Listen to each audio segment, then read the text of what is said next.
तो S Rajamouli sir की वाराणसी के टीजर को देखने के बाद से ही सिनेमा लवर्स इंटरनेट पर वाराणसी के बारे में सर्च कर रहे हैं। वो वाराणसी के बारे में सब कुछ जानना चाहते हैं कि आखिर वाराणसी मूवी का टाइटल वाराणसी क्यों रखा गया, जो टीजर में एस्ट्रॉयड को दिखाया गया वो क्या है, फिल्म का त्रेता युग से क्या संबंध है, वगैरह वगैरह। तो चलिए फटाफट इन सारे सवालों को एक एक करके जान लेते हैं।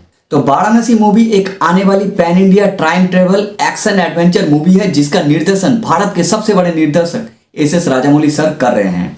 फिल्म भारतीय सिनेमा की अब तक की सबसे बड़ी साइंस फिक्शन प्लस पौराणिक प्लस टाइम ट्रेवल स्टोरी मानी जा रही है। अब सबसे बड़ा सवाल, इस फिल्म का टाइटल आखिरकार वाराणसी क्यों रखा गया? तो जवाब है, इस फिल्म की कहानी की जड़ें भारत की सबसे प्राचीन शहर और आध्यात्मिक शहर काशी और वाराणसी से जुड़ा हुआ है।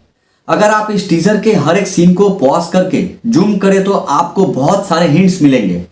टीजर की शुरुआत में ही वाराणसी नगरी की भव्य झलक, इसके बाद कई सारे ऋषि मुनि हवन करते हुए नजर आते हैं। उसी हवन की अग्नि से एक एस्ट्रॉयड जन्म लेता है जो सीधा आसमान से अंटार्कटिका में बहती हुई बर्फीली नदी में गिरती है। इसके बाद सीधे अफ्रीका की झलक दिखाई जाती है जहां बहुत सारे एनिमल्स हैं। यही एक बानर को भी दिखाने के बाद ही अगले फ्रेम में हमें हनुमान जी की झलक दिखती है।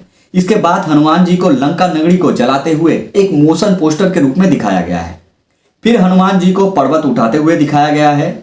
फिल्म के टीजर में जो एस्ट्रॉयड दिखाया गया है, अगर आप उसे जूम करके देखें तो उसका नाम आपको शांभवी 2027 CE दिखेगा।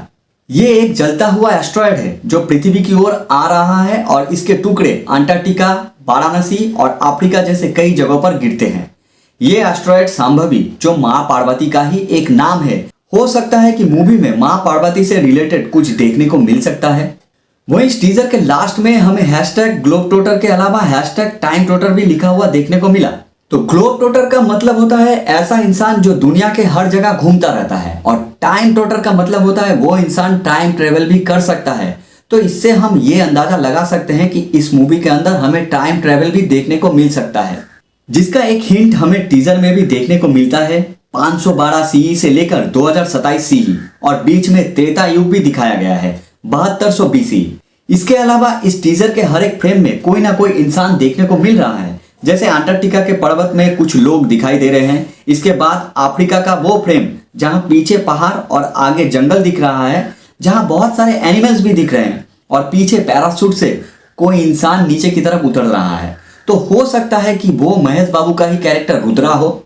इसके बाद एक गुफा के अंदर का फ्रेम हमें देखने को मिलता है जिसे वनांचल कहा जा रहा है, जहां पर हमें एक मूर्ति देखने को मिलता है, और ये मूर्ति है मां छिन्नमस्ता देवी का, जो मां पार्वती का ही एक भयावह अवतार है। और पीछे के फ्रेम में एक लाल साड़ी में गिरती हुई लड़की को देख पाते हैं जो आई थिंक मंदाकिनी हो सकती है, जिसका कैरेक्टर प्रियंका चोपड़ा प्ले कर रही है।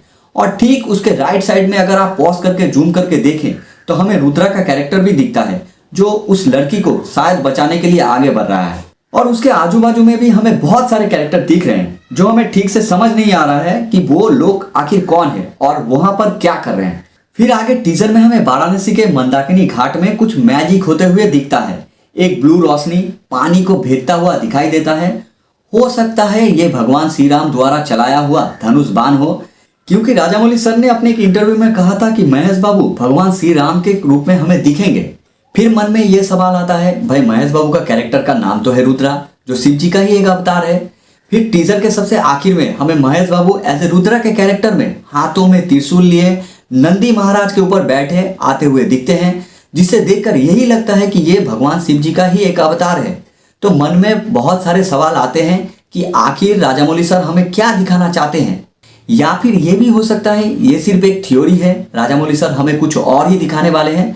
कुछ भी बोलिए, इस टीजर के माध्यम से उन्होंने जो विजन हमें दिखाया है वो एकदम आउट ऑफ सिलेबस है। तो भाई जो भी इंफॉर्मेशन मैंने अभी तक आप सबको बताया वो सारे इस टीजर को देखते हुए मेरा एक पर्सनल थ्योरी था। इस टीजर को देखने के बाद से ही मेरे मन में से इस तरह के बहुत सारे थ्योरीज बाहर निकल रहे हैं जो कहीं ना कहीं गलत भी हो सकता है।